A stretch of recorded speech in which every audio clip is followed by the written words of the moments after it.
6 o'clock. I'll call this meeting of the Godley Independent School District to order. The meeting has been posted in accordance with the Open Meetings Act, and we do have a quorum present. I will ask Mr. Frazier to lead us in an invocation and the pledges. Let's pray. Dear Lord, I thank you so much for this day that you've blessed us with. I thank you for all the students and the staff members that have returned to school this past week. Thank you for all of the joy, the compassion, the love, the learning that is going on. I'm grateful for this community that we get to experience fellowship and brotherhood with one another. And God, I'm grateful for these board members and the time, the effort, the sacrifice they've put forth. I ask that each decision that's made tonight be in accordance with your will. And Lord, we're most grateful for your son, Jesus Christ, and his sacrifice. And it's in his holy and precious name that I pray. Amen. If you would now please stand for our pledges. I pledge allegiance to the flag of the United States of America and to the republic for which it stands, one nation, under God, indivisible, with liberty and justice for all. Now for the Texas pledge. Honor the Texas flag. I pledge allegiance to thee, Texas, one state, under God, one and indivisible. Thank you. You can be seated.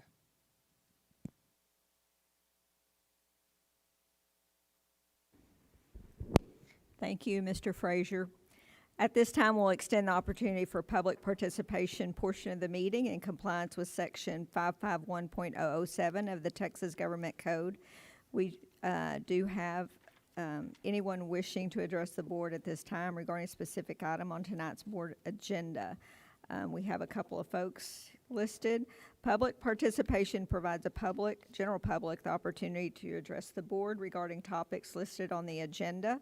Persons attending the meeting and wishing to participate in public forum must complete a sign-up form and submit the form to the board secretary or designate 10 minutes prior to the meeting being convened. Each individual addressing the board will have 3 minutes to make their presentation. Personal attacks on district employees by name or position or students are not allowed. All participants are expected to speak with respect and civility and maintain a calm, professional demeanor. Upon expiration of the 3 minutes, I will call the next person that signed up to speak. Please note the Open Meetings Act does not require the board to respond to any comments or complaints from the member of the public regarding an agenda item. I will now begin the public forum. I have Kayla Lane. Kayla is speaking about House Bill 3 and our district improvement plan. She's speaking about proposed changes to our local policy and hiring authority.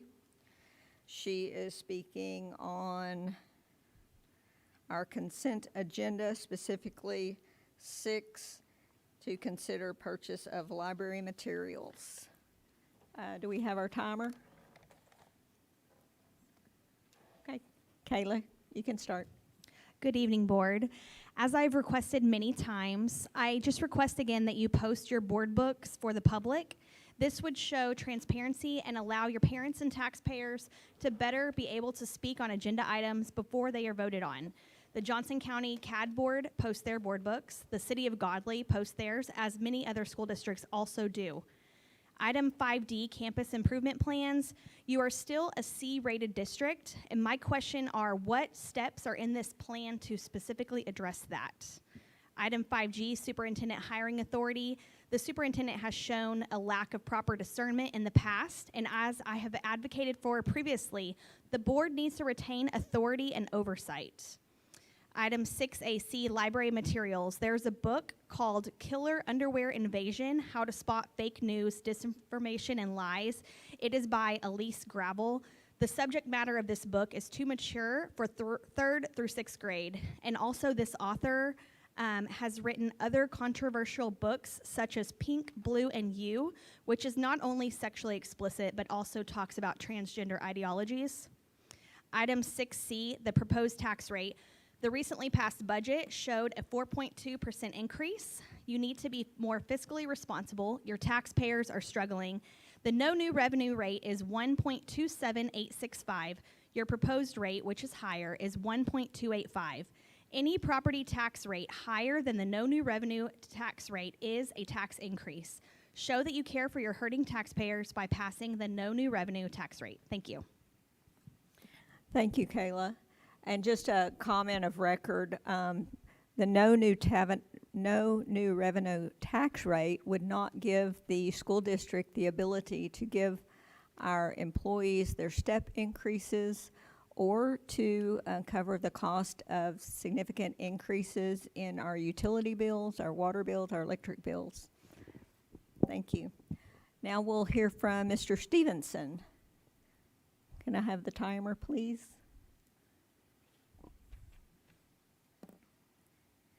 I'm sorry, Mr. Stevenson's going to speak on 6A3.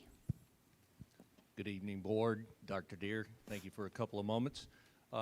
Just wanted to speak a little bit regarding the budget. First of all, thank you in the past month for passing a balanced budget. I realize that while that may be directive from the state, we do see many districts that do not necessarily adhere to that, and they obviously pull from fund balance in order to maintain their expenditures during the year. So thank you again for passing a balanced budget. And hopefully there will be a little extra there to be able to add to the fund balance at the end of the year. So that's really the main thing. Thank you for doing that. Thank you, Mr. Stevenson. Now we'll move into superintendent reports. All right, so we're still growing. We're up, if they go to this first slide there, you'll see that we're up to 3387, which is about up 80 kids. That's a look at each campus. Those are campus enrollments and campus capacity numbers. You'll notice that RB and Legacy are getting just a little full. Sixth grade's right behind them, and the middle school is absolutely packed.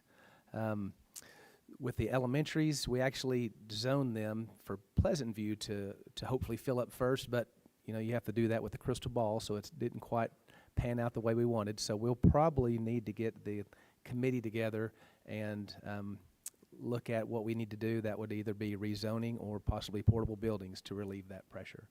If you go to the next slide, that just shows the zones. So we've got a little bit of a challenge just because of the shape of our district and where our elementaries are.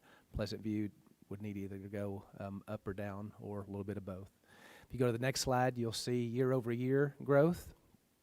You can see we're up 92 so far in 4 days. Next slide shows month by, you can kind of see that about 2016 we really took off.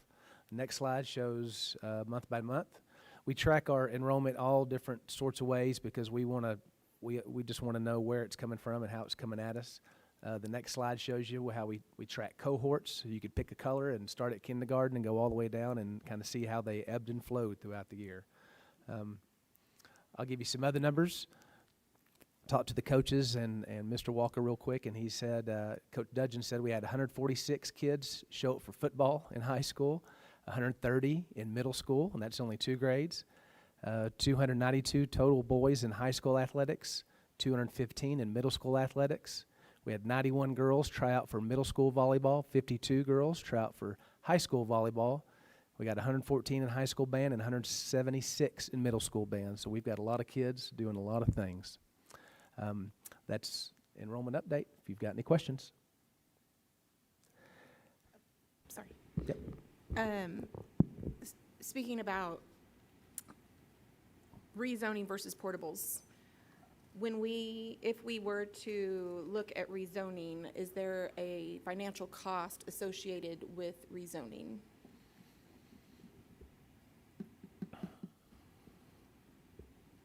I don't know. Okay. I can't really think of one. Thanks. But Just let me know. that's what we'll talk about. All right.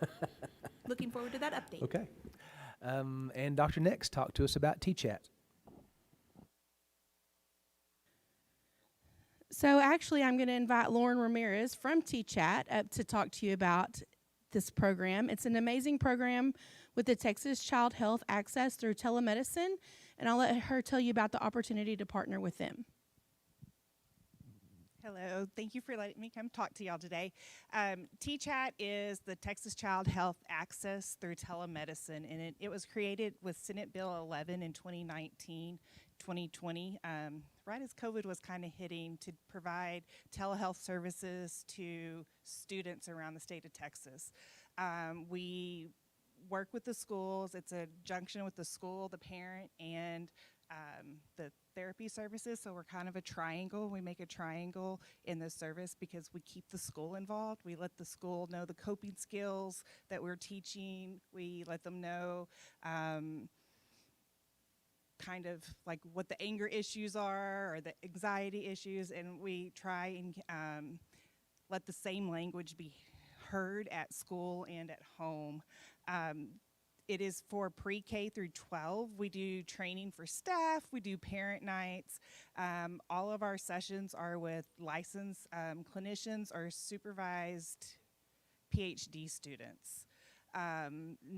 We also have an amazing child psychologist that kids can see, and they can usually see them within 30 days.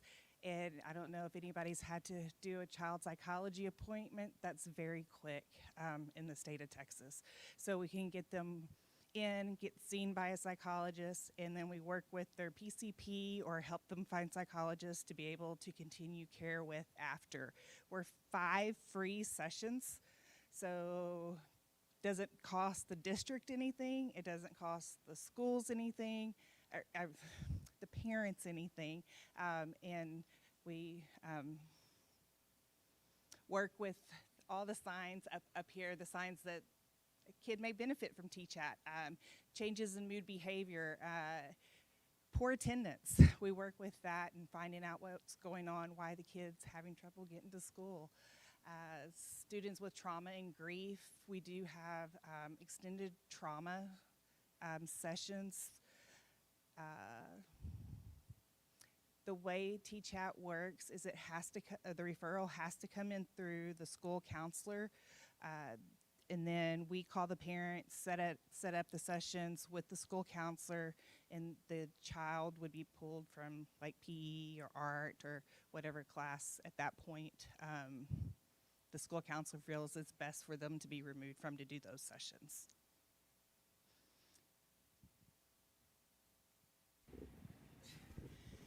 So board, the vision for this is that it would be in partnership with our school counselors. If our counselors feel like there is a need for a student to have additional services, we would contact the parent, put them in touch with TCHAT to get all the permissions, the release forms from the parent to agree to this. And then TCHAT would be able to zoom in and meet with the students at one of our campuses. We do have an official MOU. We'll bring that back to you next month. So this is just for information tonight, for you to be able to hear from Lauren and ask any questions of her so that we can make a good recommendation to you guys as far as moving forward with them. Can you tell us some of the other districts you're already currently working with?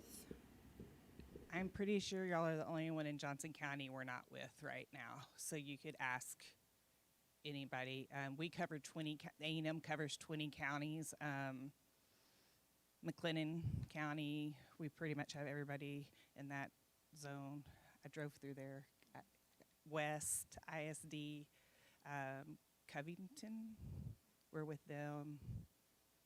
If you go to our website, we actually have what all districts we are listed with, but I could also send those to y'all. I actually visited your website, but I wanted to ask so that the public would know as well. Oh, okay. So, and the other question I have that I wasn't able to kind of answer myself was, we already work with Cook Children's. Are we still working with Cook Children's? Do you guys work with Cook Children's at all? Like if we have, basically it's the telehealth, but on the non-mental health side, but their physical health. But if one of those children needs both, is that gonna be That would be a doable fine. situation? Okay. Yes, as long as they're not seeing a child or a therapist at that moment in time, we can see them. We have some parents that will stop paying for a little bit do the 5 sessions with T-Chat and then go back to their therapist. So they just can't You can't use be actively seeing an- another two therapist. therapists. Yes. Right. Okay. Perfect. Thank you. And then in y'all's bags, there's informational questions and answers that are typically asked by administration. Are the services only available during like the school day, or are they offered after hours as well? So we don't really get a whole lot after hour requests. We have some therapists that will work with the parent and do some after hours. We are open during the holidays in summer, so we do see people during that time as well.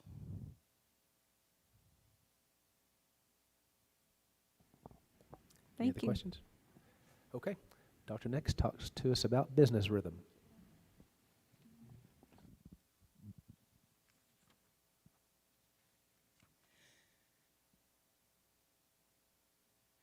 So board, we wanted to update you on our business rhythm. We brought this to you last December, and I thought it was a good way for us to come back and revisit how we're monitoring and progress monitoring all of our different data points within the system. So as a reminder,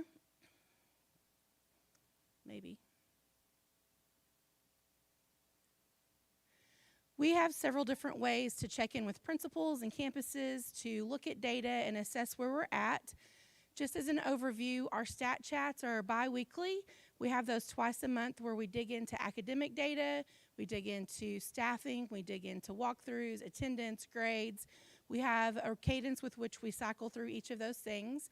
Those are with principals and administration. We have professional development days, which are monthly staff professional development, where we are building in intentional PD to grow not just our teachers, but also our principals, and we'll talk about how we're doing that here in just a second. We have campus data dives, which are individual per campus. Mr. Carnes and I travel around to each campus with either Carrie, Ms. Grimsley, or Ms. Wynn, depending on the campus. And we sit down with each principal and their administrative team to talk about what is specific to their campus. What are they seeing as roadblocks? How can we move those out of the way? How can we address individual needs towards each campus? And then principals are turning around campus PLCs, where they're meeting. Most of them are weekly. Some of them are bi-weekly, depending on the middle school and high school. Might not be every week with some content, just because there's so many contents to get to. But they're meeting with them regularly to check in with teacher teams, to look at data from individual classrooms, to talk about lesson plans, to make sure we're aligned and that we're using our HQIM that we've selected, and to have those individual conversations there locally at their campus. Another thing that we've brought in this year is Elevate, Next Level Leadership. This is a partnership with Region 11. We have spent a full day with them this summer where we did calibrations on teacher walkthroughs. So we watched examples of teacher observations and then scored and calibrated with a professional from Region 11. Great conversations with our principals about how we should be scoring teachers, not in a way to be harsh on them, but to give productive feedback to them so that we can grow them and coach them through a lesson cycle. So we spent that full day with them. They will actually come back and spend a half a day with each campus and do campus walks and watch our teachers with our campus administrators. They'll watch a class, they'll come out and they'll talk about what they saw and how to score teachers on that T-test rubric. They'll do that again in the spring. So a full day in the summer, a half day at each campus in the fall, and a half day each campus in the spring. This also kind of leads into a potential conversation around TIA. If we want to unlock that money for our teachers here in the district, you might have seen some districts across the state who have had their TIA programs paused because they were overrating teachers.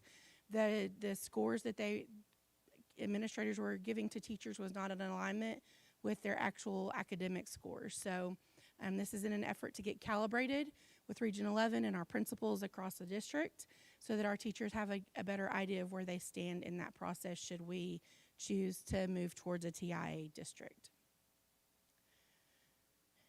This is really small, I know. Excuse me. But this is kind of our calendar that we've built out. We showed this to you last fall. This just shows the cadence and the cycle of when we're meeting with principals, when we're meeting with campus staff, and how we're turning that professional development around. So the first instance, you'll see at the top, the Blue Region 11 T-test calibration. Then we've started something a little new this year where Ms. Grimsley, Ms. Wynn, myself, and our facilitators are building professional development, and we're delivering that professional development to our principals. We want them equipped with the skills to be able to turn it around for their teachers. So our principals receive the training just like we would want our teachers to receive it, modeling good instructional strategies using timers, using random call strategies for questioning, looking at different levels of questioning, looking at student grouping methods and strategies. We build in all of those strategies to the professional development that we deliver to principals so that they experience and receive it as a learner so that they can then turn it around on their campuses for their teachers so that in turn their teachers can turn it around in their classrooms for our students.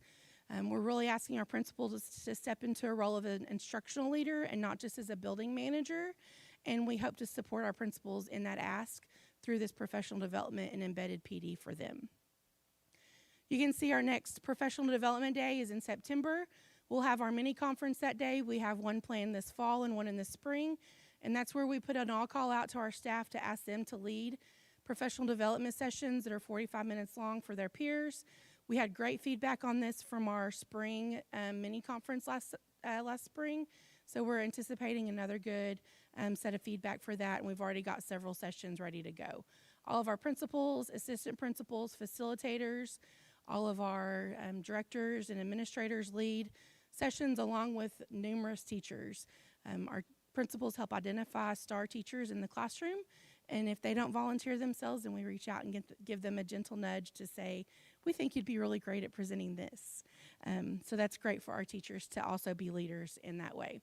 And then the next set of training, you can see that we're maximizing instructional time. That's our big theme this year. We got clear about that over the summer in our administrative leadership. We read a book called Get a Backbone Principle, and it said you have to get clear about your one big goal. Our one big goal this year is maximizing instructional time for our students. So our first training up there in blue was around lesson planning, T-test calibration. Our next big training that will turn around for principals in September is maximizing instructional time through modeling and the I do process of a lesson cycle from I do, we do to you do. So we will train on modeling, and then our principals will turn that around for our campus teachers after that. We've also built out a full assessment calendar. We wanted to be clear with our teachers and staff about when and how we want to progress monitor through data. So we have NWEA map going through beginning, middle, and end of year. Mostly beginning and middle for tested subjects. We'll end of year test a couple of grade levels, but mostly beginning and middle because STAR is that end of year assessment. We also have M-Class on a calendar for kinder through second. Circle is our assessment for pre-K. And then we've built in CBAs for each of our subject areas at the end of each quarter. We had a question from one of the board members about the accuracy of these as leading indicators. MAP was not a really accurate assessment for us last year.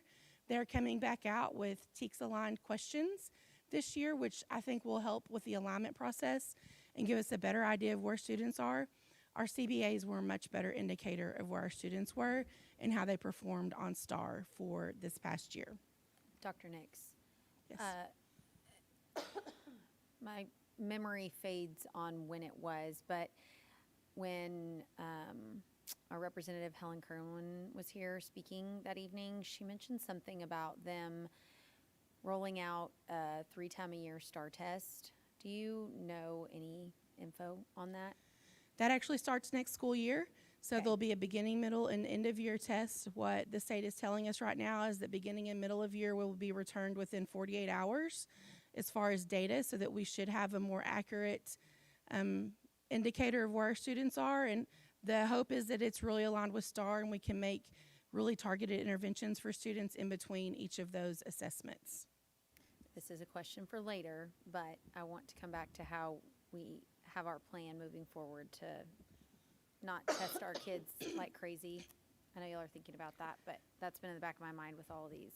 When we move to through the year testing next year, we'll probably not be doing MAP. We might scale back CBAs, but we'll get into a rhythm with that as well. So yes.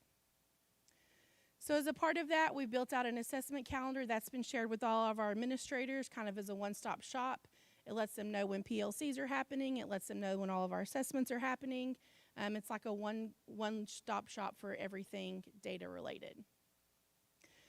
We added this year an external business rhythm. We realized that all those data conversations that we were having were internal conversations, and we weren't really reporting those things externally to our community.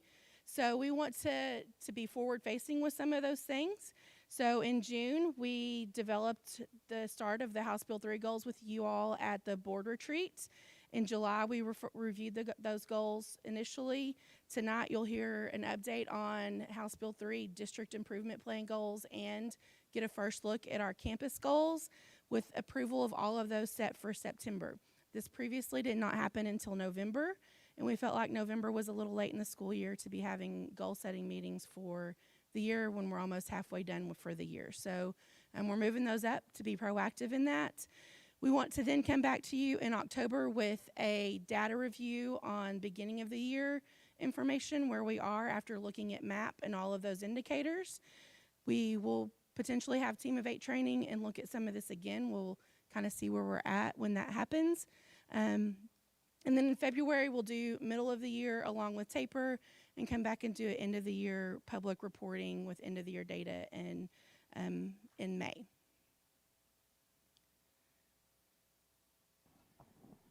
So that's kind of where we landed with our business rhythm for the year.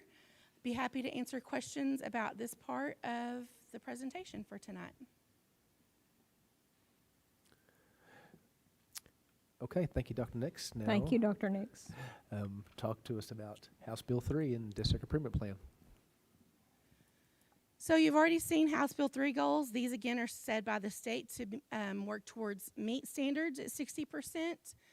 Those are here in your presentation. These are the same goals that you reviewed last month. So early childhood literacy, early childhood math, and CCMR goals are all here. These do align with our most recent set of data that we just got from the state, released on Friday. So there's a little bit of adjustment in ELAR, but I think we'll be able to make up for that inside of our remediation and our intervention that we've put in place. Our district improvement goals are still here.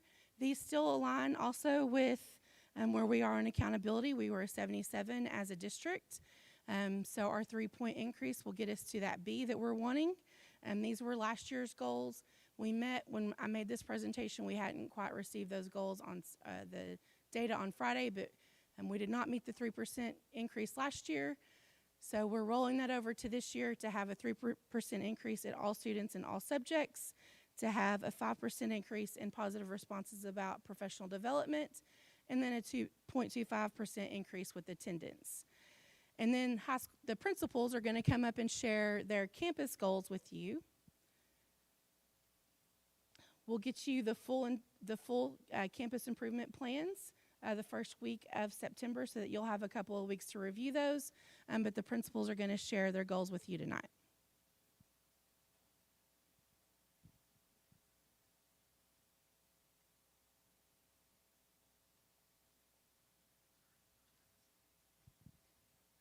Good evening, board. So for the high school, we're following in step, leading with what the district plan is. So if we go back to our CBAS pillars of 1.1 basic social and academic skills, for this year our goal is to increase our master's score, our MEET scores up to 60% in algebra, ELA, and U.S. history. Super excited. Last year, English 2 and biology have already hit those standards, which are the projected rates the state has until 2032. So those two are already at that standard, so we want to maintain that, keep those where they are, and then work on the others. ELA 1 and U.S. history are very close. They're both within the 50% range right now, so we're really, math, we have some work to do. We're excited there. And then continuing our work on the master scores, constantly increasing those by 3 percentage points each year. We had a couple of them hit it last year. The other 3 did not. So we're just working on increasing the master scores as we have in the past. That'll be a little bit of a journey to keep those going up. We want to get those eventually to anywhere around 25 to 30% would be ideal, but it's going to take a little while to get there. For student readiness, obtain a CCMR score of at least 90% for graduating students. This one is always tricky because it's lagging data. So the data you see in our current score is from the class of 2025. We already know pretty much our predictors for the class of 2026, so because that one's set and done. But we want to keep that target going for the class of 27. And then we're increasing daily attendance to 95%. Last year, super proud of Miss Mack, and I want to praise her. Our goal was 94.5, and we hit 94.6, which is a Herculean effort at the high school to get those seniors to show up near the end. Miss Mack did wonderful work getting us to 94.6, so we want 4 more tenths of a point to get us to 95 this year. So any questions for the high school?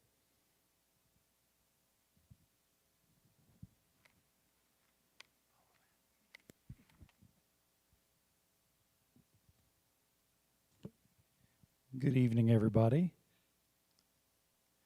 So, first off, I want to say thank you as the new kid on the block for the welcome that I've received so far. Today, everybody was a little bit more comfortable back at school. There were the smells of sweat and Under Armour body spray down the hallway, so it felt a little bit more at home. That's right. But as you know, G6, Ms. Duckett and I's data goes along together, so we collaborated on these. So for our goal 1, by the end of the 26-27 school year, GMS will increase the overall campus star scaled score by 3 overall points as measured by the TA accountability data. So we have a very solid foundation instructionally. We're looking forward to build on that with some Tier 1 tweaks that I know that we have on campus, and G6 does as well. Our second goal by the end of the year, that GMS will improve and continue to maintain an amazing staff culture and climate by increasing that percentage of staff who respond to agree or strongly agree to the statements, I feel that my school leadership is supportive of my work and that the leadership effectively communicates with teachers and staff to at least 80%. So there was a huge increase in what that looked like this past year, and so we're looking to maintain that and take it to an even higher level. And then last but not least, our attendance goal, we feel like we can increase that by 0.5 point through attendance incentives, parent communication strategies, and early intervention with our students. Any questions for the middle school? Okay, thank you.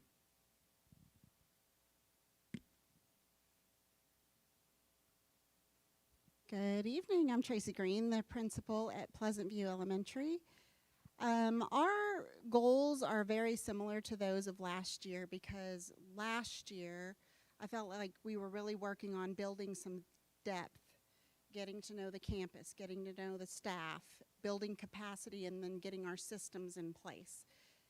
We want to keep the goals fairly similar because this year, now that we have all of the big pieces in place, we're going to get down to the nitty-gritty of it. So goal 1 is, and I wrote this before we got our STAR scores, is to increase to 80. However, I think we can move that needle up a little bit more now that we have our scores.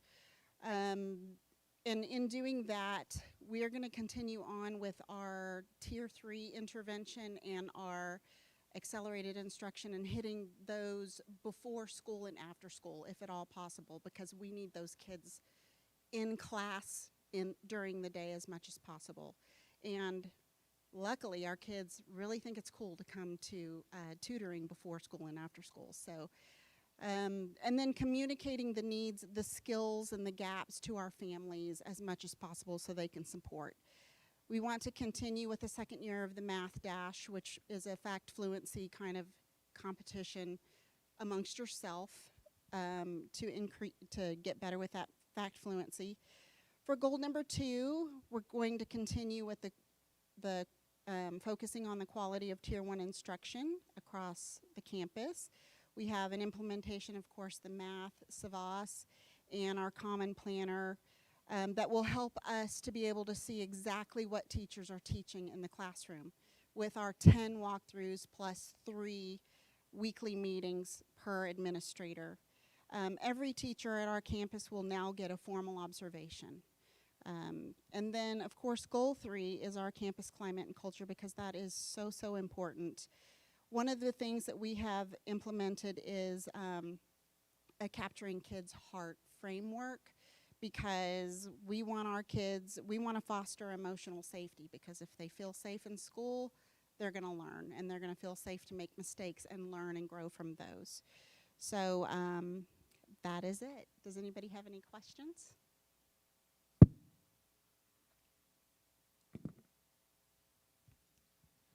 And for legacy, our first one is to improve 3 points in our overall accountability rating.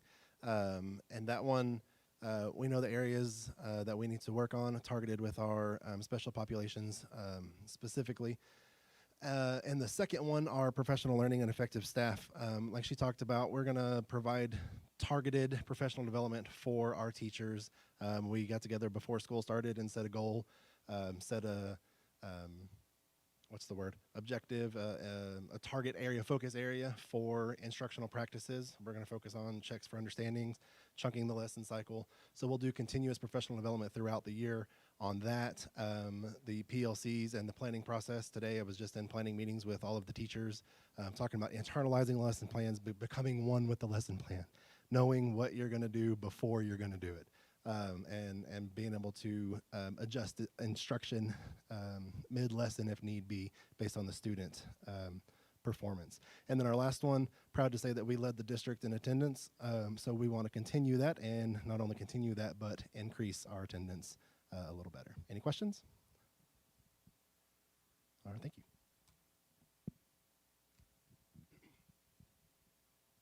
Good evening. So at RB, we have a lot of the similar goals. So our first one is we want to increase our overall accountability. Our STAR scores were not where we wanted them to be. So we've made a lot of staffing changes, staffing movements, trying to get everyone in the right spot. And we're super excited about the changes that we've made. So we're going to be working on that.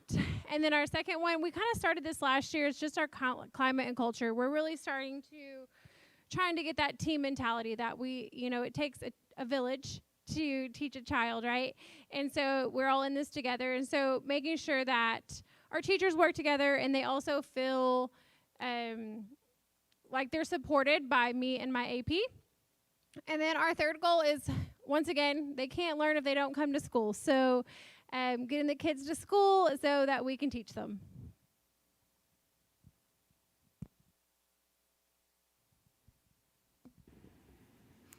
I just want to thank the principals for their presentations, and I know that we all were a little bit shocked and disappointed when our STAR scores came out, because I do feel like we made some changes in the last 12 months or so that we kind of hoped to see move that needle a little bit more. But I know that each one of you, as a professional and as a person, want to be the best educator and have the best educators on your campuses to give our kids what they deserve. And so I know that these scores are going to do nothing but motivate you to be better and your teachers to be better. Not that we weren't already great, but you have the support of the board. We were all disappointed as a district, but that doesn't mean that we can't make the improvements necessary to come back way better next year. So don't let anybody get down. We are all in this together. Cue music. But I think I can speak for the board that we don't want you guys to feel that you're not being supported. I know that you guys are doing everything you can do to support your teachers, but we're here to support y'all too. Thank you, Ms. Hunter. And I do want to give a shout out to our principals. They have risen to the occasion, everything that we have asked them to do, to step into this elevated role as instructional leader. They've accepted the charge. They've leaned into it. They're leading with backbone, and I am fully confident in the plan that we have in place. You're right, scores are not what we wanted or what we anticipated, and it was a little bit of a kick to the stomach. But I believe in our people, I believe in our principals, I believe in our teachers, and most of all, I believe in our students, and I know that we'll get where we want to go next year. Any other questions for Dr. Nix about this? All right, talk us about college and career. So board, some of you were on as a trustee when I gave this presentation 3 years ago. It was a little different the last time I gave an update on CCMR, though, because the state had made changes, and they made changes to the formula for kids that had already graduated and left us, and we had no control. You may remember that there were over 100 districts across the state that actually sued TEA over that move because they were making changes to students that we had no control over and we weren't able to make accommodations for. So they have announced their newest and latest update to CCMR. This is something I can get pretty passionate about, so I'll try to keep it under control. But this new refresh rolls out in 2028. You can see the 2023 update there that I just referenced. That was the update that the state pushed out that we couldn't make any changes to. This 2028 update is a little bit more proactive. So it actually starts with this year's freshmen. So our incoming freshmen will have a different set of standards for CCMR. And we like to assume positive intent, but sometimes it's really hard, especially around this topic. My personal belief is that sometimes schools figure things out and get too good at the game. And so the state might change the game because schools get too good at it. And I think this is an area where that might be potentially happening. Schools are really good at CCMR. They're typically above 90% with CCMR. So we can't have that. We got to change the rules to the game. So our incoming freshmen will actually be on a tiered system for CCMR. So historically, students could earn a point. They could earn a point in several categories, but they only counted once. They might earn a point for taking dual credit classes or for meeting standards on a TSI or an ACT test. They also might earn a point for CCMR for an IBC, an industry-based certification. If they were a completer, which is taking 3 or more classes for 4 or more credits in a CTE program of study, and they earned an aligned certification, then they got a full point for that. This new system doesn't do that anymore. The state's almost taken the career-ready part out of college career and military readiness and devalued it in this new tiered system. So a foundational post-secondary readiness is kind of the basic. It's not as, it's a tier 3 certification. We don't offer very many of these. We do have one. It's a floral design certification, but most of our kids are not going to be a foundational.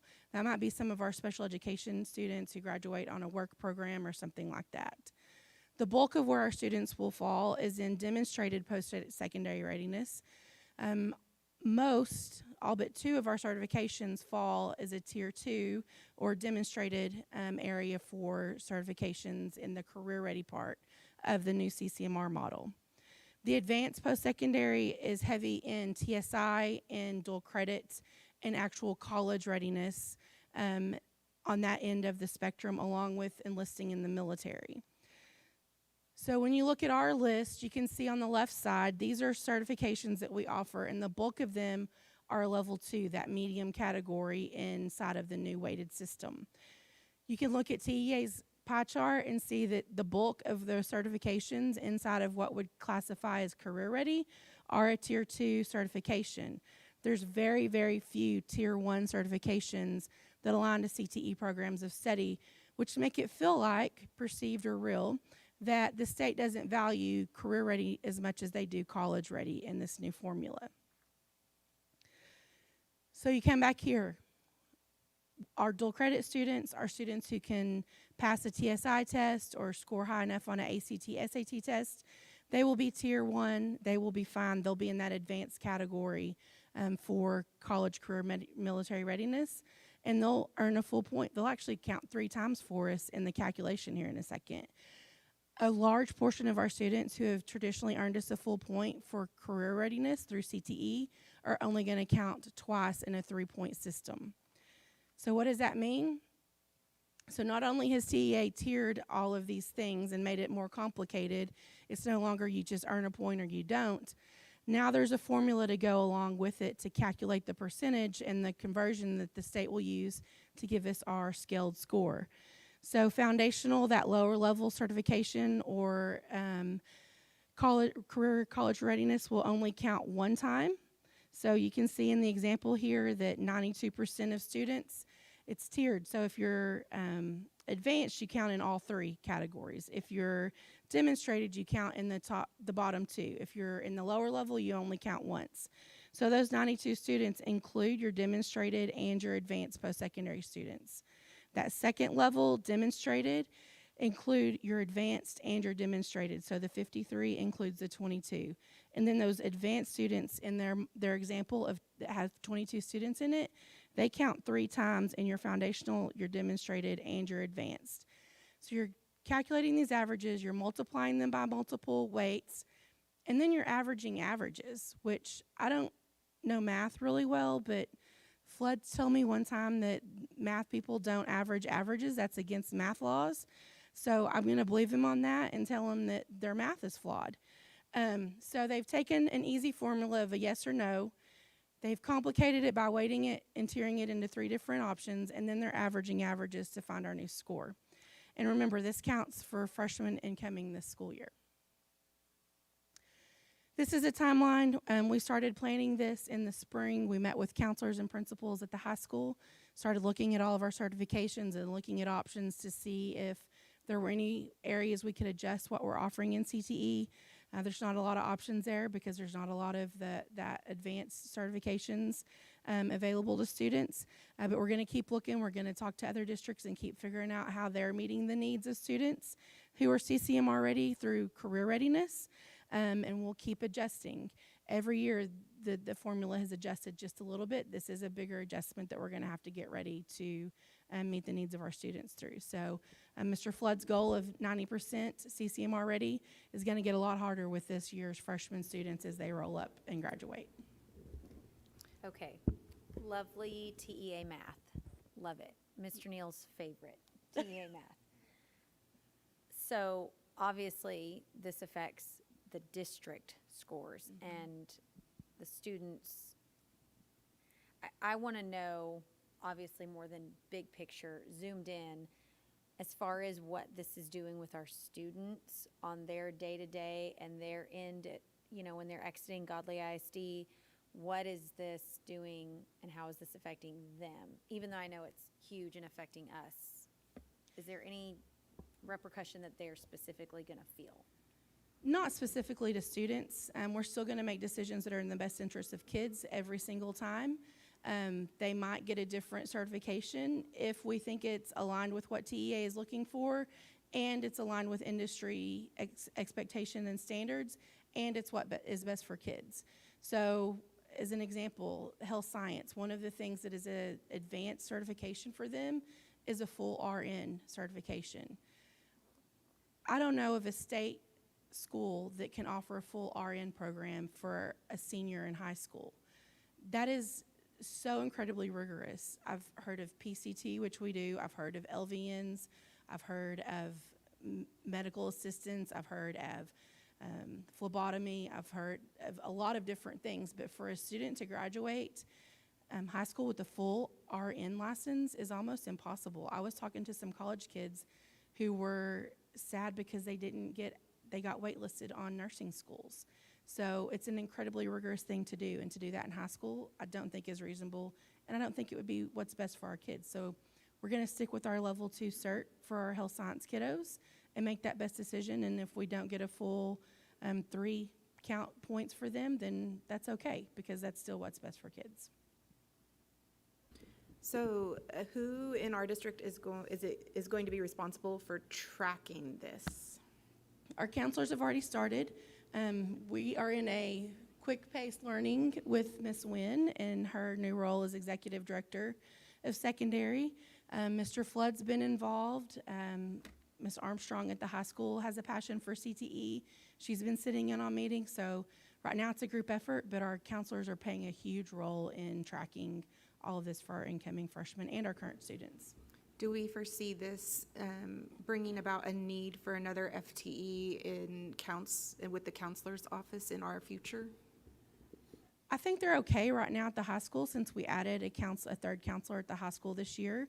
I think they've got some capacity right now, so potentially as we navigate through this in a couple of years, but I think for right now, we're okay.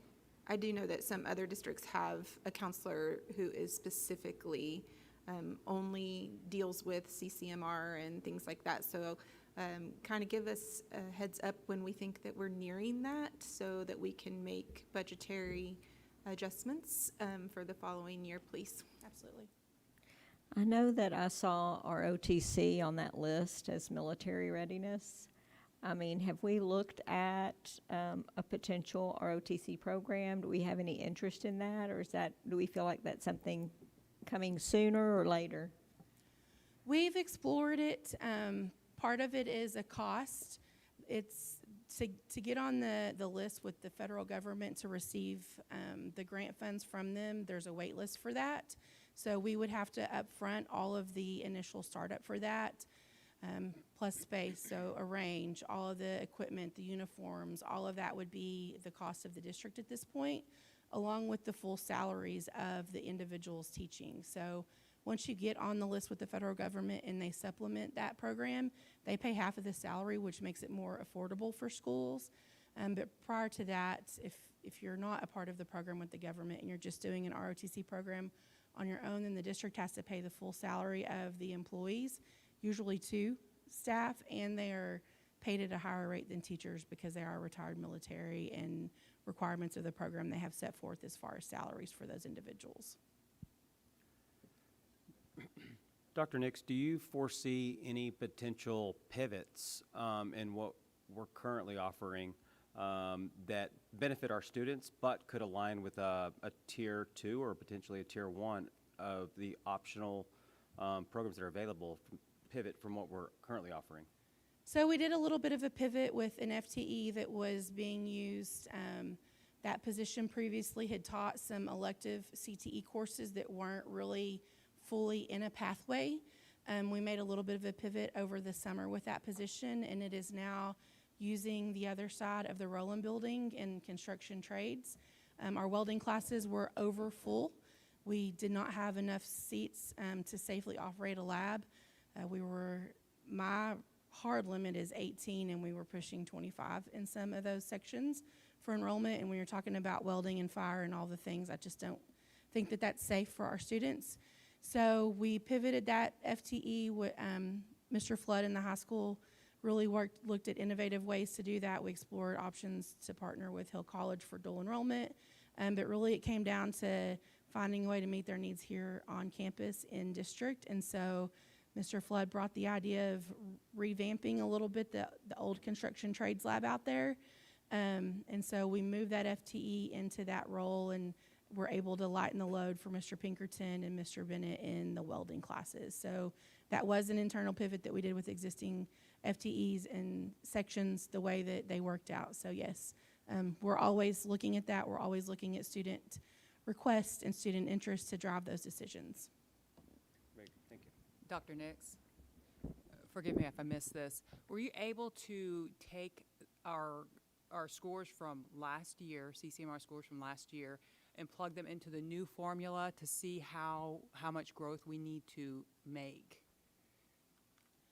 I haven't done that yet, but we can and predict kind of where we would be if last year's it would be 2025 seniors that were on 26 accountability. We could take them and plug them into this new formula and kind of see where we would fall. I think that'd be a really great data point. Yeah, great idea. Is there, I know like our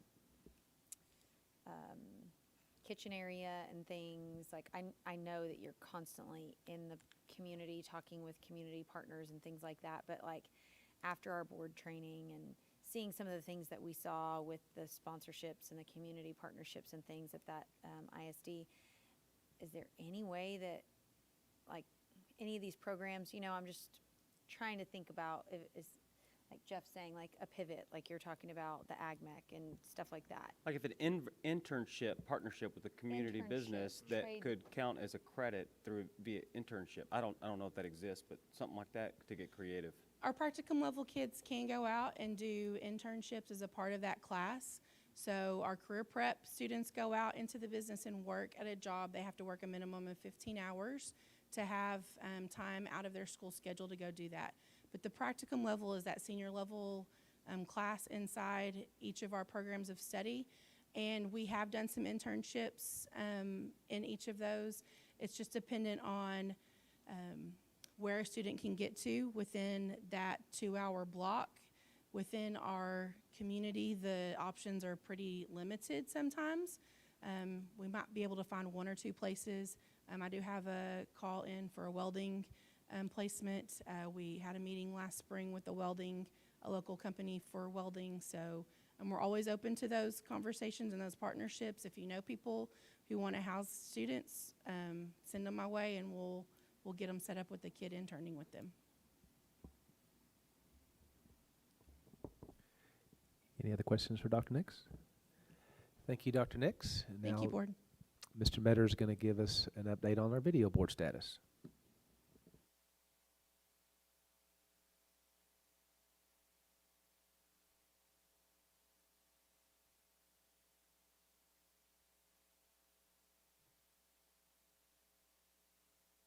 Brief update on our district sponsorship program, video board, tell you where we've been, where we are, and where we're going. Late this spring, our original 5-year agreements expired, and so we've been spending a lot of time contacting our existing sponsors about renewals and recruiting new sponsors. We had a really great response for our anchor sponsors. 3 of the 4 renewed pretty quickly, and we're able to add a 4th anchor sponsor, which is our top tier. They get the most exposure on the highway and more exposure in every during football games and that sort of thing. We've also been working on the other 2 tiers. We do limit those. The 3 sponsorship levels are the anchors, and that's limited to 4. Founding sponsors are limited to 4, and then our premier sponsors is limited to 6. And we do that to maintain the visibility that they want and give them the exclusive value of partnering with us. As I mentioned, our anchor level is full, and we were really glad that 3 of our existing sponsors were eager to renew. Of course, the highway frontage is the most visible component of the program, but our sponsorship partnerships have grown well beyond the highway advertising. So depending on the levels, sponsors receive visibility through obviously varsity football games, but also we expanded it when we opened the arena to the scorers table, so they've been getting some recognition during volleyball and basketball games. We also incorporated our sponsors into our community report and other district publications, and we've recognized them on social media and other district communication platforms. There's also an incredible student learning component to this. And so our audiovisual and graphic design students through Wildcat Media have been engaged. Last year they were able to completely redo one of our anchor sponsors' videos, and I've already got them teed up for our new anchor sponsor. But if the sponsor wants their assistance, then they're available, and Mr. Toomey and Wildcat Media have been doing a fantastic job. And of course, all of this is a partnership also with our technology department. Marty Oliver does an incredible job, as well as our maintenance department, because as our video board has aged, there's also some regular maintenance that we need to do in order to replace some of the actual video squares. And so they've been able to get those replaced pretty quickly. So the good thing is that as of this year, even with the existing sponsors that we have in place for the next 2-year period, the video will be paid off, and so anything else will be used for maintenance or for additional programming. And we couldn't do that without the commitment of these local sponsors. Right now, we have our anchor sponsors are full.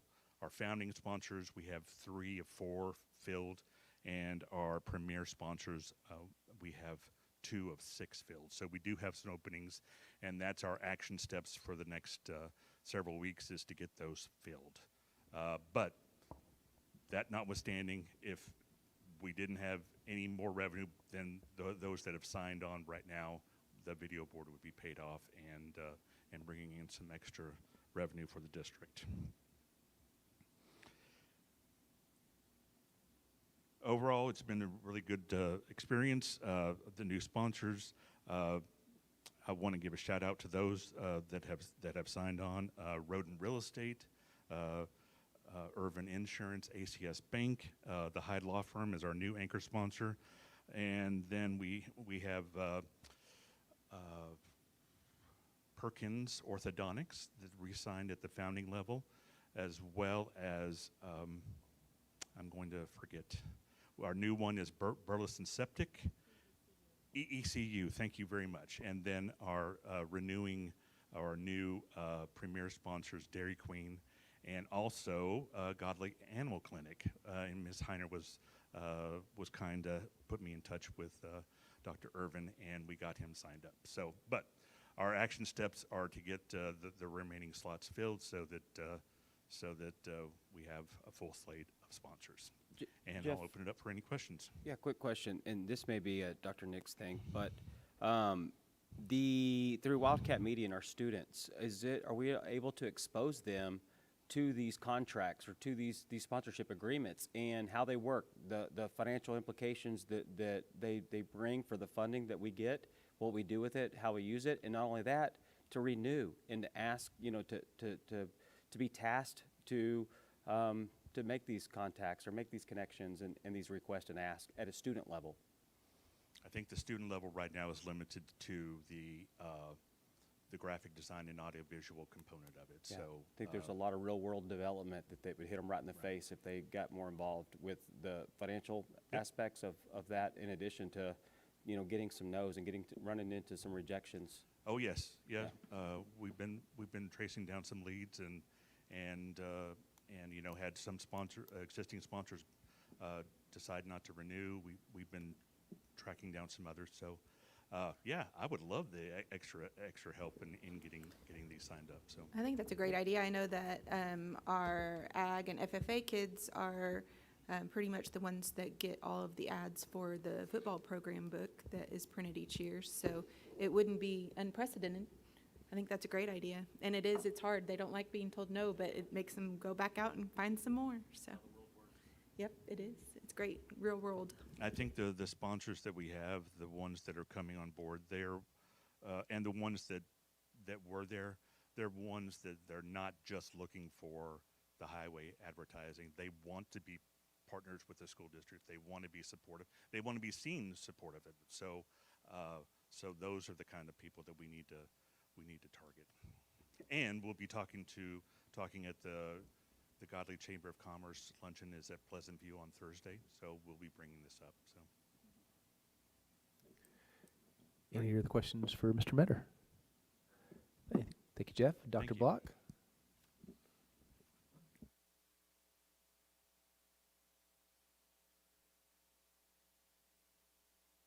Good evening.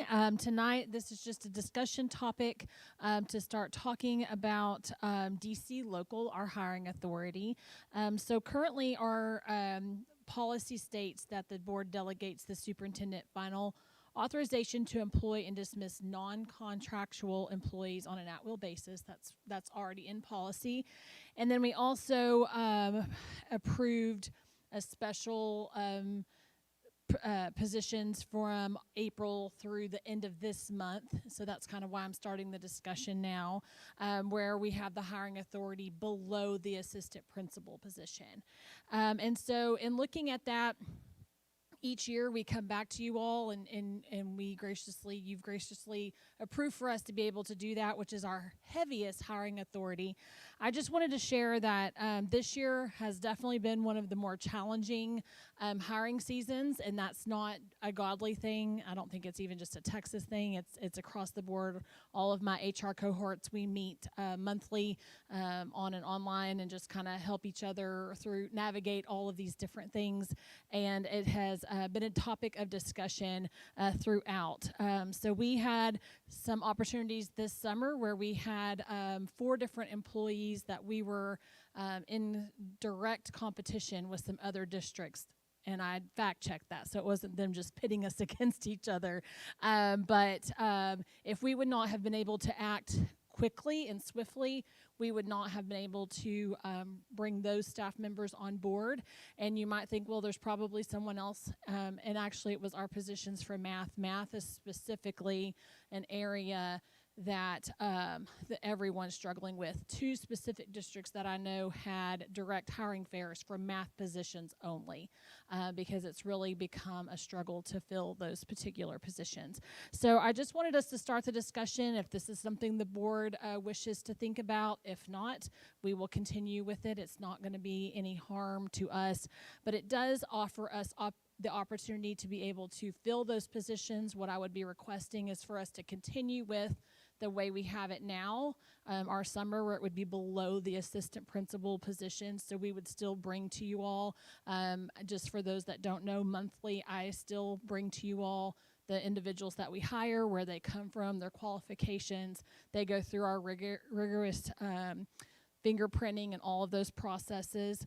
But would just like to have that as our policy, so that moving forward, even throughout the district, even throughout the school year, if we have someone that, is ready to come to the district and we need to hire quickly, we have that opportunity to make that decision. So like I said, tonight's just a discussion. We'll bring it back a few times, or if it's not something we wish to consider, then we can table it.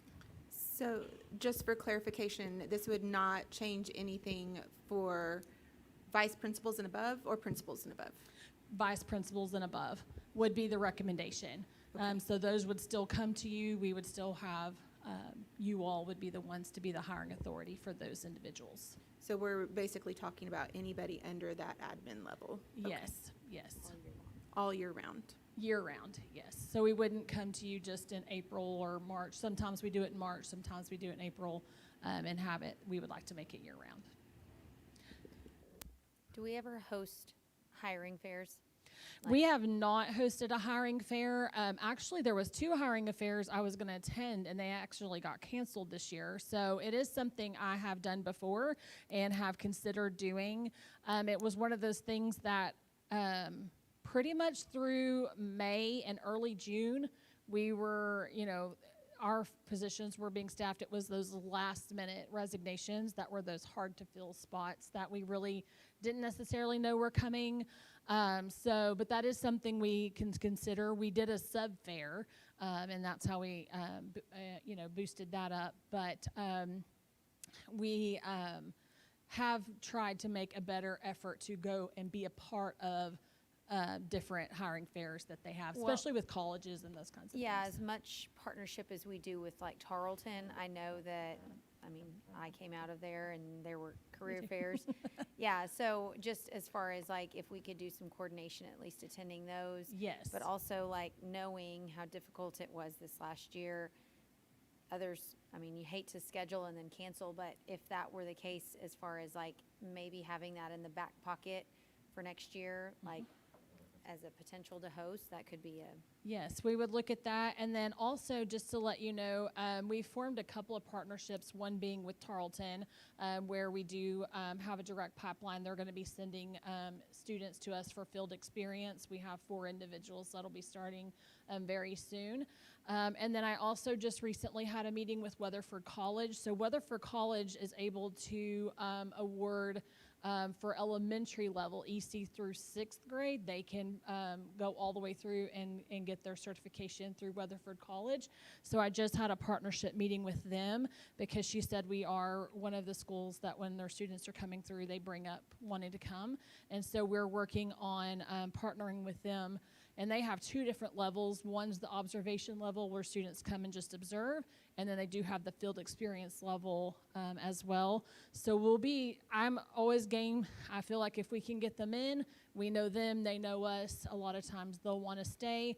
A lot of times we'll know if we want them to stay. And so we can, kind of grow them up the way we'd like to. So I'll continue to work on that as well. And Dr. Block, what about the progression updates for, like our Grow Your Own that we implemented a while back. And how does that fit into the FTEs and the tiers? You would think TEA would give us all kinds of tier 1 ratings for teachers. That says something. Are you talking about Teachworthy?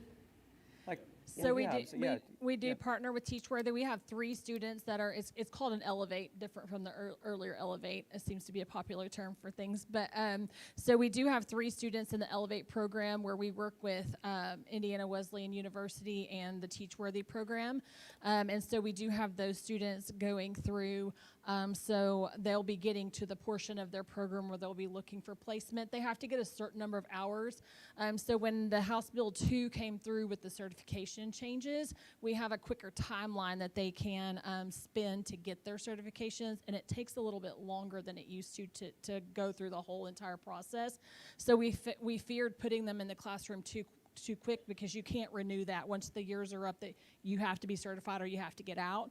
And so we didn't want to set them up for failure, so we needed them to get to a certain point, and then once they get to that point, which they're all coming up, whereas probably next year they could start filling some of those openings for us as well. So we do continue that program. Tarleton has started another program very much like that. The state did offer up a Grow Your Own residency, but it came with stipulations this last year that they were going to end up costing us more money than it was going to bring in. But I think they realized that, and so they are looking to make some additional changes to that, but we're waiting for those changes to come out. And if they do close up some of those loopholes, we'll be looking to join that program as well.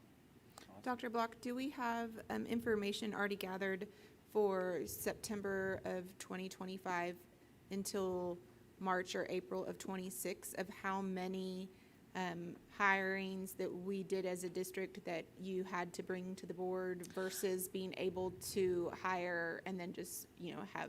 I can get that for you. I'll have that for you for the next meeting. I'd be interested in seeing, and if it's not too much trouble, maybe the year before as well. Yes, just so we can kind of see what is really effective. Yeah, it's really a small number in It terms is, of yeah. teaching positions. And it's not usually as rushed, like during the middle of the year, right? It is Like not they're usually not tied into a contract right then. Right. It's not usually as rushed. I will tell you that there are some districts, larger districts, that do not pursue holding people's contracts.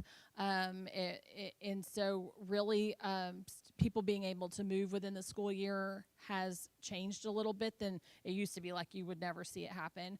But then also too, with the movement of people into the area, those are other reasons that they can leave and get out of their contract. So it is a much smaller number, and that's why it isn't usually as rushed.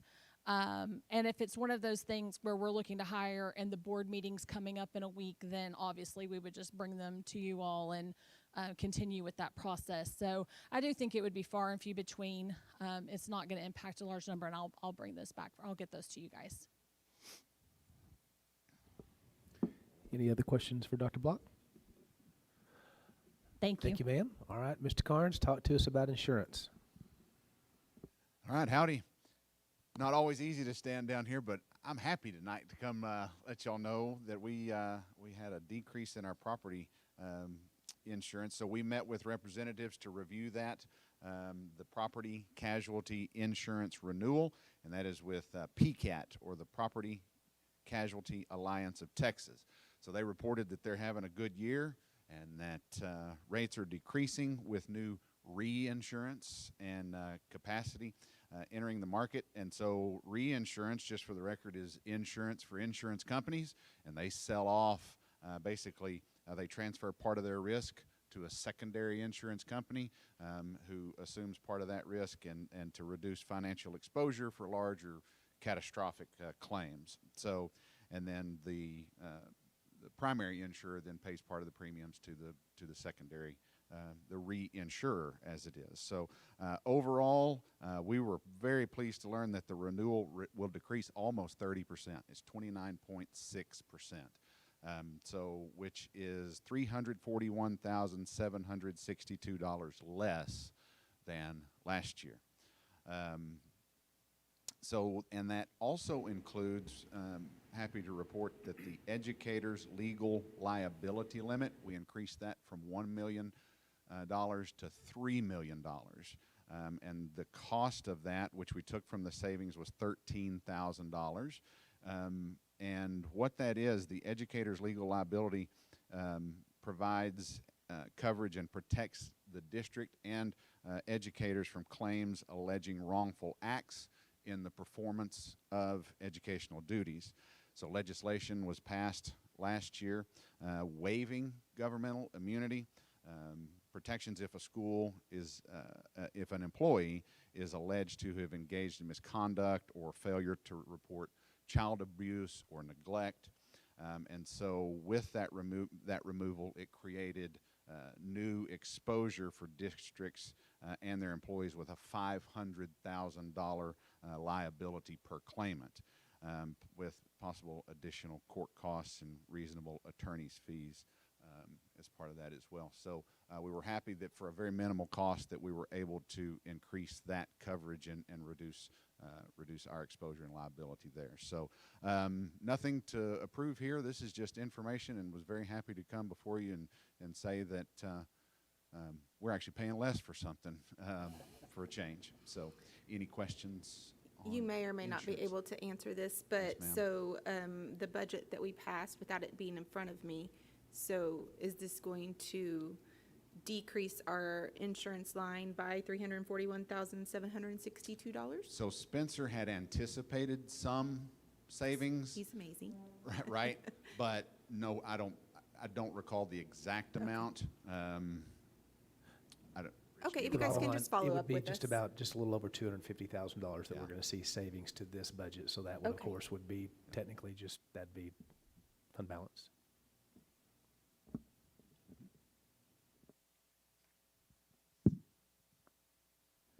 Hopefully not a kindergarten teacher. Maybe we'll stop growing in kindergarten, right? No. Okay, any other questions for Mr. Carnes? Okay. You're still up. Yes, sir. Yeah. Yep, I've got 3 in a row 12. here, so I'm a turkey. All right. So Senate Bill 12, certification. This is information for y'all. We will have to come back next month and approve this. And so, but Senate Bill 12, so beginning with the 26-27 school year, this is primarily on prohibition of diversity, equity, inclusion practices.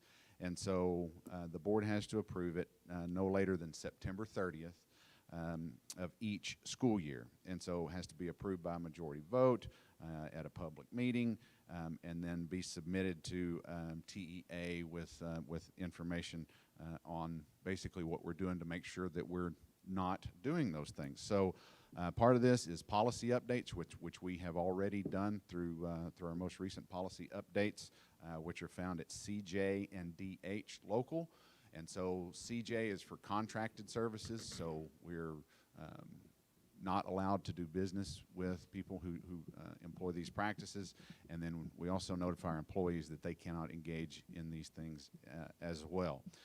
So policies to ensure alignment, and then documenting how we're doing that. So for all of our employees, handbooks this information is included in the handbooks that they're provided and have to sign off on. But additionally, we've created a standalone piece just to emphasize this so that everybody is fully aware. And then we've additionally created a standalone piece for contractors who want to sign on to do business with the district. And so they have to sign off on that as well in the process with the vendor packet. And so then we will come back then, like I said, next month with that compliance that we're doing everything that we're supposed to be doing and meeting the statutory requirements. And then this will be, my understanding that this will be an annual thing that we'll have to continue to do. So just information only on that. Any questions? Mr. Carnes, Yes, next month when you bring it back to the board, can you bring examples of Yes. what they will be having Yes. to sign off on, et cetera? Yes, ma'am, because those things have to be included in the certification, and so 100% those will be included in there as well. Any other questions for Mr. Carnes? All right. Juan, come talk to us about our fields. So we've noticed, and I know that a lot of people have noticed that our some of our practice fields are not looking too great. I can stop blaming Tom Frazier that it was his fault. You're welcome, Tom. I've given Mr. Frazier grief that bounce houses and water slides and stuff on there messed up the legacy field, and so. But I've been teasing with him. But really, there's a reason for it, and so we've done a soil analysis and tried to find out. And basically, yeah, there's problems, right, Juan? So we brought Juan to give y'all a little update. Good evening. So, yeah, as Mr. Connors was saying, we did a comprehensive analysis of what was going on because, I mean, we were watering, we've been mowing, but it seems like it was doing the opposite. Instead of growing, it was just like the grass was disappearing. So, anyway, we took a sample, we sent it to the lab, and then we find out that there's barely any organic matter, which is to expect. We don't fertilize the field. We don't aerate, mainly because that for us to put any kind of fertilizer, that requires a licensing based on TDA. So, which, by the way, I have talked to my grounds lead, and he's now interested in becoming licensed to further try to spray those fields for us. But the soil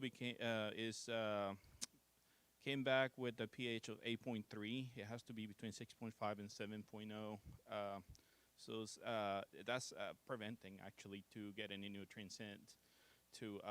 So regardless if we spray seed or if we spray any sod and stuff like that, yes, sod is gonna survive for a little while, but it's just gonna go back. So our action plan for the safety of our students, the immediate action plan, what we want to do is now that our grounds department has a little bit more time since growth season is slowing down for us, we're gonna start try to get some field dirt and start leveling whatever low spots we have, so there's not any injuries or anything like that, so they can continue using it. But we are looking to secure a contractor to help us out with this because it definitely there needs some topsoil. It's definitely a little more expert hand that we need on this part. So, but as of right now, we're working into getting our tractor and our shovels and try to minimize those low spots. But on the long term, we're definitely looking into doing more continuous maintenance other than watering and cutting the grass in it. Any questions?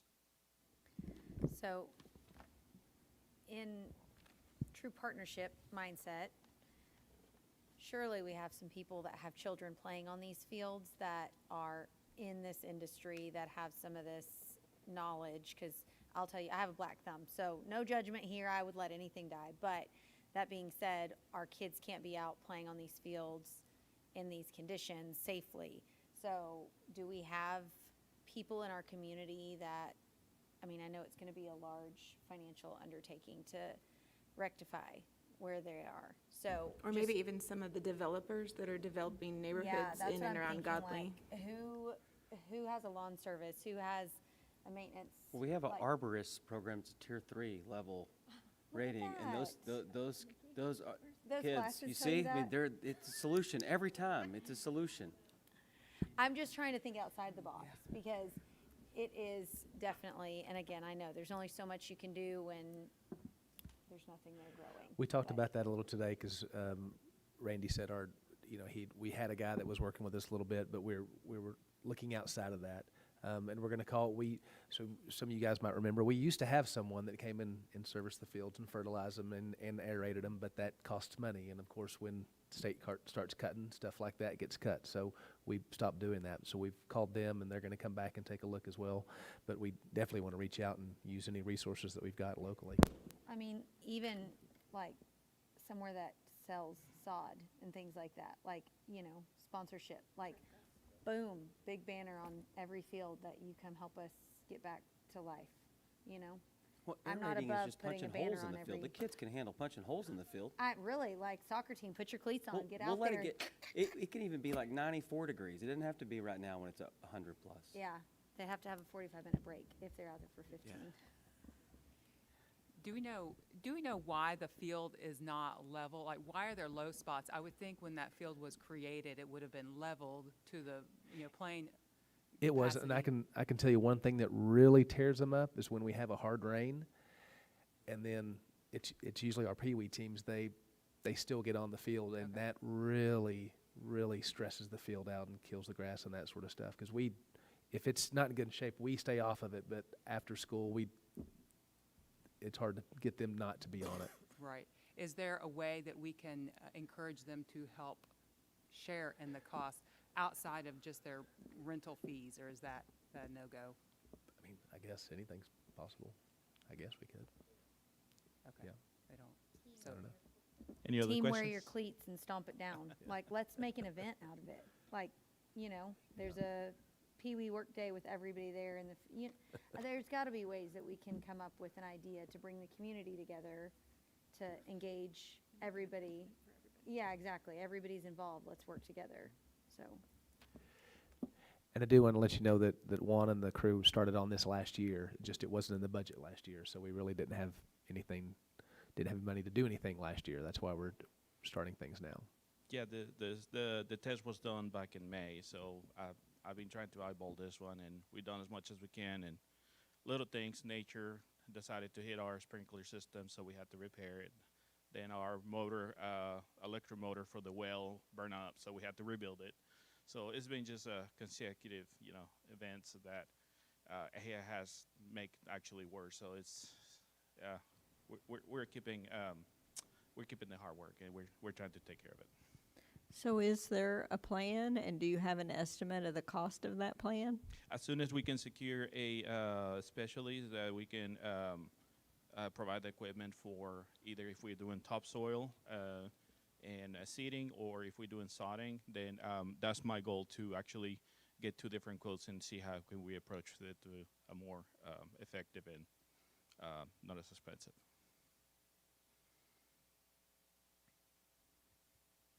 Any other questions? Any other questions for Juan? Thank you, Juan. And the next item we had there, we're just starting the discussion. We've had the discussion for a couple of years that we're getting to the size that we might financially need to break away from the JCSSA, the Johnson County Shared Service Arrangement, which is who handles our special education services. Right now, it's Godley, Grandview, Keene, and Rio Vista.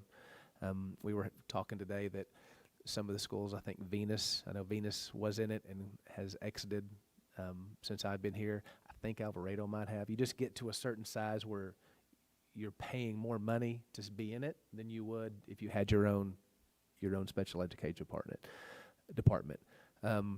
We will know probably by the end of September, number-wise, if we need to do that. But we just wanted to kind of bring it up and start talking about it. We have talked with the other superintendents, and they know. We would definitely still work with them to support them in whatever way we could. We just wanted to kind of run it by you and said we're having the conversation. When is the deadline for us to make that decision? Contractually, it's September, so we would bring something to you the next board meeting. September 1st, 15th, 30th? The other superintendents are giving us the grace they're just saying later in September to make sure that we have good idea on our numbers. Yep. So we'll talk more about that. And that's the end of superintendent reports. All right, thank you, Dr. Deere. Next is a business discussion. We're going to go into a closed session first under Texas Government Code 551.074. And the time is 7:28.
We'll reconvene in open session at 9:10.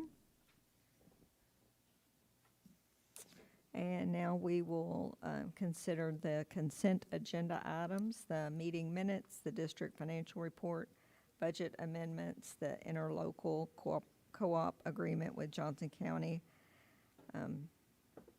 amendment to communication system agreement with Johnson County, consider purchase of library materials, Johnson County 4-H and Texas A&M Agri-Life Extension Service Adjunct Extracurricular Agreement. Do I have a motion? I'm sorry, I had a question for Nikki on one of the titles in the book list.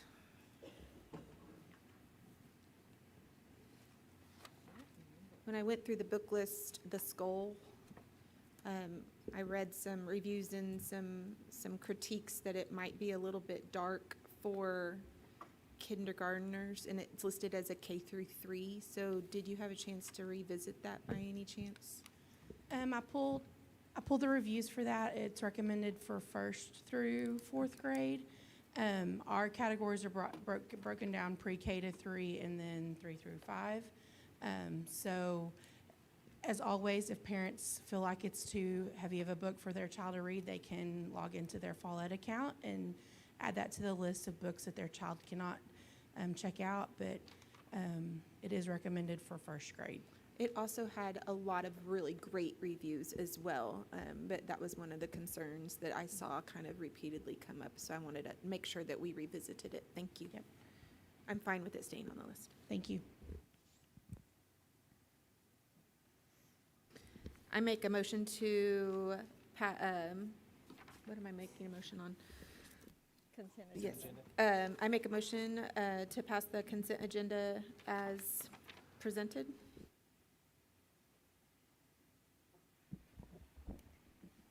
I'll second. I have a motion by Krista and a second by Jeff to approve the consent agenda. Any other discussion? All those in favor? The motion passes unanimously. Next, we'll consider a date for public hearing to adopt the proposed tax rate for Hill College. So this is kind of a silly one. Basically, we have to say we're going to propose it at the September meeting, but we have to officially propose it. We do have someone from Hill College here, so if you would like to, yes, sir, if you would like to, Dr. Tom Mills, President of Hill College, if you'd like to say a few words.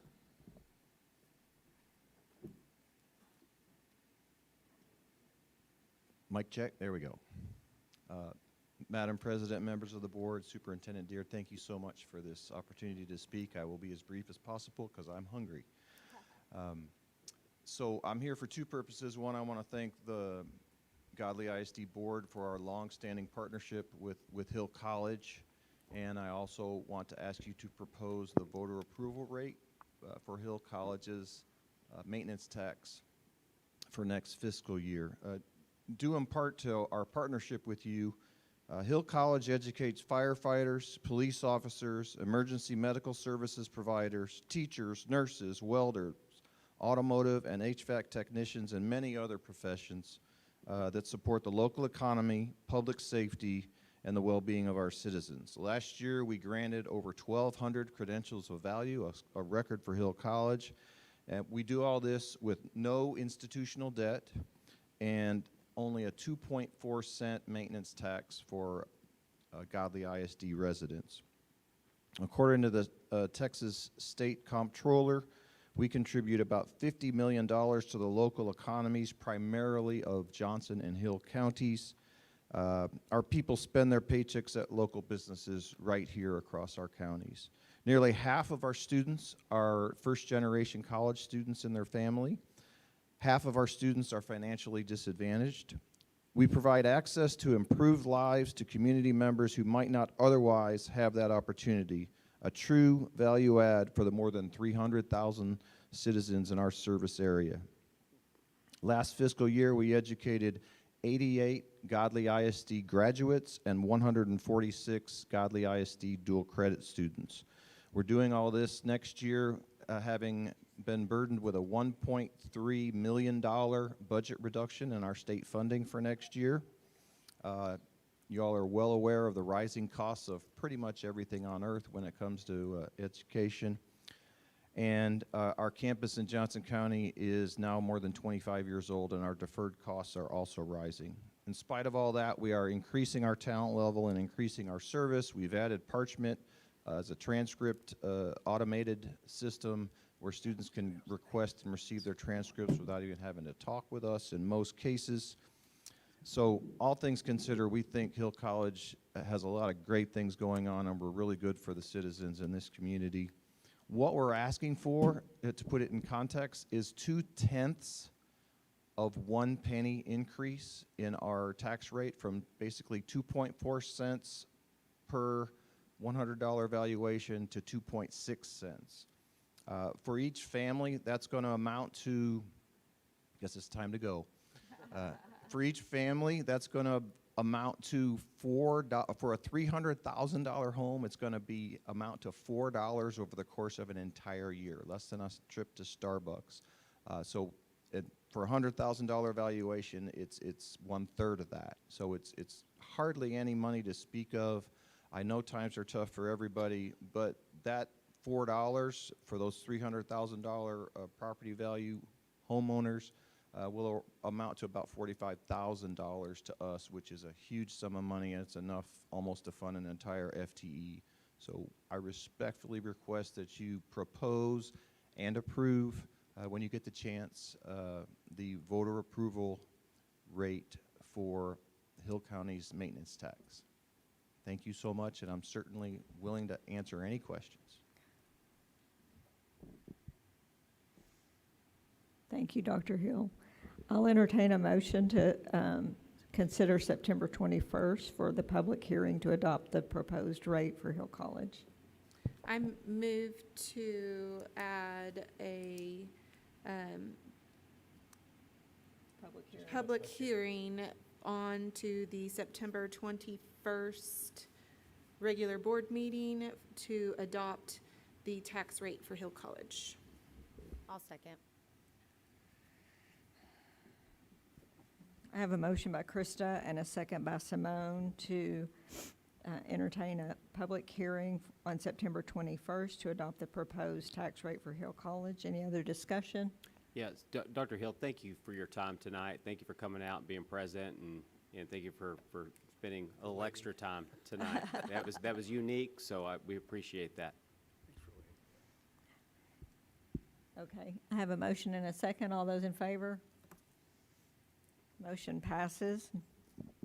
Next, we'll consider the proposed tax rate for Godley ISD. Okay, Spencer's run off on us, but you've got the information in your folder. We will also consider this tax rate at the next September board meeting. And we don't need to do next one, D. Next, we'll consider ordering, no, I don't think we're going to do that. Nope, Yeah, don't need to do okay. that. So now we need to did that in go. the consent agenda. We'll go into closed session now for safety and security. That's Texas Code 551.076. And personnel. Which is what? That's 5501. 551.074.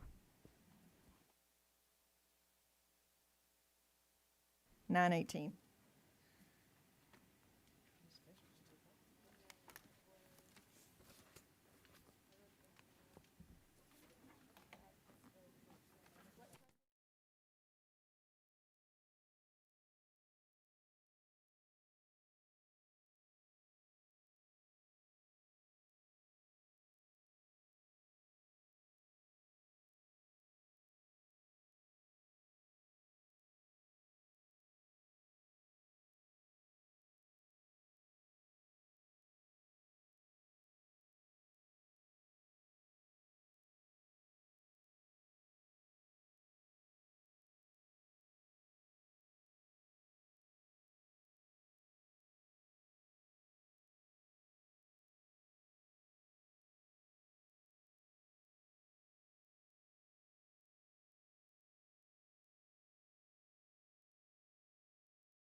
At a closed session and reconvene at 11 p.m.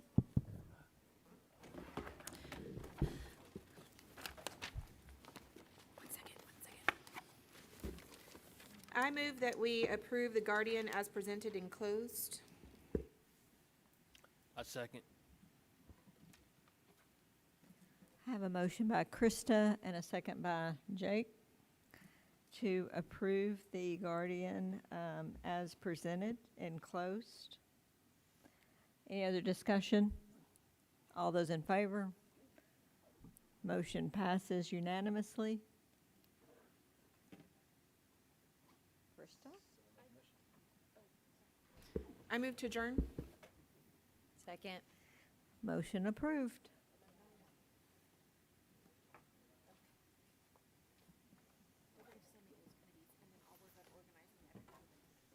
We adjourn at 11:01.